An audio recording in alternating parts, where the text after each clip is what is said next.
जय श्री गणेश। हमारे ज्योतिष शास्त्र के अनुसार यदि आपके जन्म कुंडली में पंचम भाव का स्वामी पंचम भाव में ही स्थित होता है तो आपको जो है विद्या वाणी से उत्तम फल की प्राप्ति कराता है। लेकिन आपको जो है किसी चीज़ से दो मामले में जो है आपको कष्ट के भी प्रति अवरोध उत्पन्न करता है।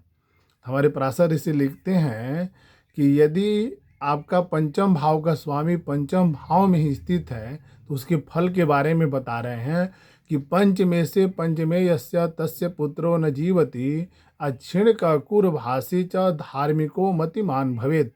यदि आपके जन्म कुंडली में पंचम भाव का स्वामी पंचम भाव में ही स्थित हो जाता है तो व्यक्ति को क्रूर बनाता है, अशब्द बोलने के लिए प्रक्रियाएं उत्पन्न होती है, कठोर भाषी होता है, कटु वचन बोलने के लिए प्रक्रिया जो है व्यक्ति जो उत्पन्न करता है, कटाक्ष वाणी बोलता है, कटाक्ष शब्द के कारण उसके जीवन में कष्ट होती है।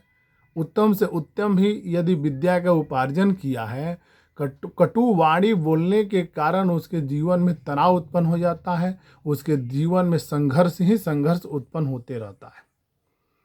कटाक्ष शब्द के लिए पंचमेश का यदि स्थित होना आपके पंचम भाव में जीवन में संघर्षदायक योग लेकर के उत्पन्न होता है। आपको जो है संतान के प्रति कष्ट उत्पन्न करता है। बार बार जो है किसी जातक की कुंडली हो या किसी जातिका की कुंडली हो तो उसमें बार बार जो है गर्भपात हो जाना, गर्भ नष्ट हो जाना, संतान के प्रति जो है अवरोध लग जाना, संतान को लेकर के व्यक्ति जो है चिंता करने लगता है क्योंकि उसको विद्या वाणी जो है उत्तम से उत्तम प्रदान किए हैं पंचमेश। तो यदि आपके संतान के प्रति अवरोध उत्पन्न हो रहा है तो आप उसी पंचमेश का ही आराधना यदि करते हैं, सूर्य का, पंचमेश आपका जो भी ग्रह है लेकिन वो पंचम भाव का स्वामी जो होते हैं वो सूर्य होते हैं।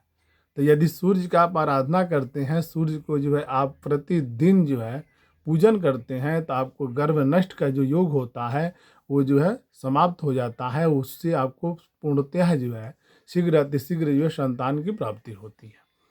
या आपको संतान कष्ट भी उत्पन्न करते हैं क्योंकि संतान होने के बाद भी आपको संतान के प्रति जो है अवरोध उत्पन्न करते हैं, संतान के जीवन में संघर्ष योग बना देते हैं, मृत्यु तुल्य कष्ट उसको उत्पन्न करते हैं।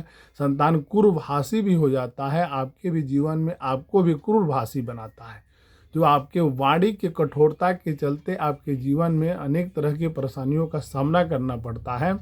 तो आप अपने पंचमेश का जो आराधना यदि करते हैं, पंचमेश का यदि आप शांति करते हैं तो आपके जीवन में उत्तम से उत्तम लाभ की प्राप्ति होने लगती है। क्योंकि हमारे जीवन में पंचमेश का बलि होना, पंचमेश का उत्तम से उत्तम लाभप्रद होना हमारे जीवन के लिए सर्व से उत्तम माना गया है।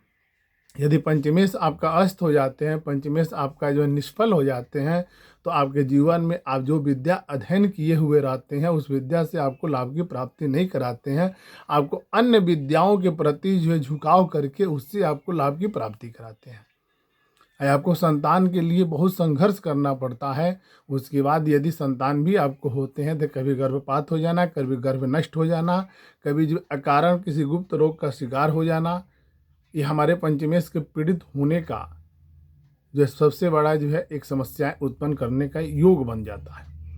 यदि आपकी जन्म कुंडली में इस प्रकार की कोई भी यदि समस्याएं आपको उत्पन्न होती हैं तो आपका पंचमेश यानी कि स्वराशि का है, आपका पंचमेश पीड़ित है, तो आपको संतान से लेकर के आपके वाणी तक जो विद्या आपने अध्ययन किया है उसका भी सुख की प्राप्ति न होना, ये हमारे पंचमेश पराशर ऋषि के द्वारा ही बताया गया है।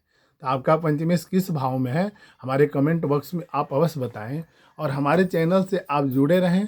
हम ज्योतिष वास्तु के संबंधित रोचक तथ्यों को लेकर के मैं उपस्थित होता हूं प्रतिदिन।